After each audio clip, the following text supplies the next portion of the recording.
Brazil দলে কি আর ফিরবে না নেইমার? যা বলল কার্লো আনচেলত্তি। দেখুন, বিশ্ব ফুটবলে অসামান্য প্রতিভা, তারকা খ্যাতি, আলো ঝলমল সাফল্য, সবকিছু সঙ্গী হয়েও যেন বিবর্ণ নেইমার। ইনজুরি নামক শব্দটাই বারবার লন্ডভন্ড করে দিয়েছে তার ক্যারিয়ারকে। গত কয়েক বছরে যখনই আশায় বুক বেঁধেছেন, খাদের কিনার থেকে উঠে দাঁড়ানোর স্বপ্ন দেখেছেন, তখনই নতুন করে ইনজুরি ভেঙে দিয়েছে তার সব পরিকল্পনাকে। বিশ্ব ফুটবলে তার মতো দুর্ভাগা তারকা হয়তো খুঁজে পাওয়া সত্যিই বিরল। 2023 সালে অক্টোবরে বিশ্বকাপ বাছাইয়ের সর্বশেষ ব্রাজিলের জার্সিতে মাঠে নেমেছিলেন নেইমার। উরুগুয়ের বিপক্ষে সেই ম্যাচে গুরুতর এসিএল ইনজুরিতে পড়ে 33 বছর বয়সী এই তারকা ফুটবলার। এরপর থেকে অপেক্ষাই হয়ে ওঠে তার একমাত্র সঙ্গী।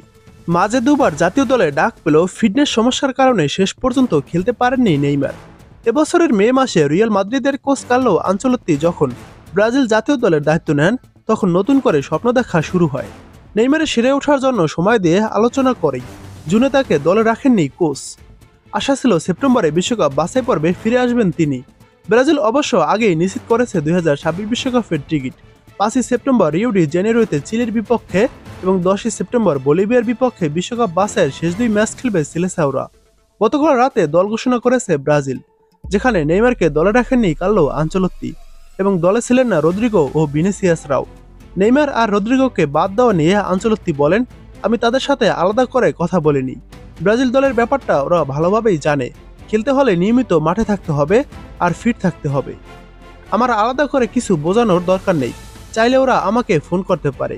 রদ্রিগোর কাছে আমার নাম্বার আছে, নেইমারের কাছে আছে কি না জানি না, তার কাছেও থাকবে হয়তো। তাই আনচেলত্তির কথায় স্পষ্ট যে আগে ফিট থাকতে হবে এবং ক্লাবে নিয়মিত খেলতে হবে, তারপরেই ব্রাজিল জাতীয় দলে জায়গা হবে। এর আগে এই দুই ম্যাচের জন্য সান্তোসের হয়ে নিয়মিত পারফর্ম করে নিজেকে তৈরি করেছিলেন নেইমার। কিন্তু ভাগ্য ফের বাধা হয়ে দাঁড়ালো। গত বৃহস্পতিবার সান্তোসের অনুশীলনে হঠাৎ উরুতে চোট পান নেইমার। এরপর 2 দিন তিনি শুধু জিম সেশনে অংশ নেন। শুরুতে ক্লাব কর্তৃপক্ষ ভেবেছিল চোটটি গুরুতর নয়, কিন্তু বিস্তারিত পরীক্ষা নিরীক্ষার পর জানা গেছে মাংসপেশিতে বড় ধরনের সমস্যা ধরা পড়েছে এবং এটি ইনজুরিতে বেশ গুরুতর। সান্তোস ইতিমধ্যে ব্রাজিল ফুটবল ফেডারেশন সিবিএফ এর মেডিকেল বিভাগকে বিষয়টি জানিয়েছে। ব্রাজিল জাতীয় দলের চিকিৎসকরা চাইলে নেইমারের স্বাস্থ্য পরীক্ষা করে চূড়ান্ত সিদ্ধান্ত নিতে পারবেন বলেও জানিয়েছিল ক্লাবটি। ইনজুরিতে পড়ার আগে সান্তোসের হয়ে টানা 7 ম্যাচ পূর্ণ 90 মিনিট খেলেছিলেন নেইমার। সেই পারফরম্যান্সই সমর্থকদের মনে আশা জাগিয়েছিল ব্রাজিল জাতীয় দলে ফেরার আশা। তবে নতুন এই ইনজুরির কারণে কোচ আনচেলত্তি তাকে নিয়ে ঝুঁকি নেবেন না, এটা এখন প্রায় নিশ্চিত। ক্রীড়া সাংবাদিক ফেব্রিজিও রোমানো এমনটাই ইঙ্গিত দিয়েছিলেন। আগামী 31 আগস্ট সান্তোসের অনুশীলনে ফেরার সম্ভাবনা রয়েছে নেইমারের। সপ্তাহখানেকের মধ্যে হয়তো ক্লাবের হয়ে ম্যাচেও দেখা যেতে পারে তাকে।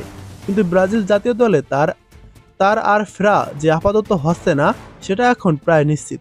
আর সেটা গতকাল আনচেলত্তি বলেছেন যে আগে ফিট থাকতে হবে।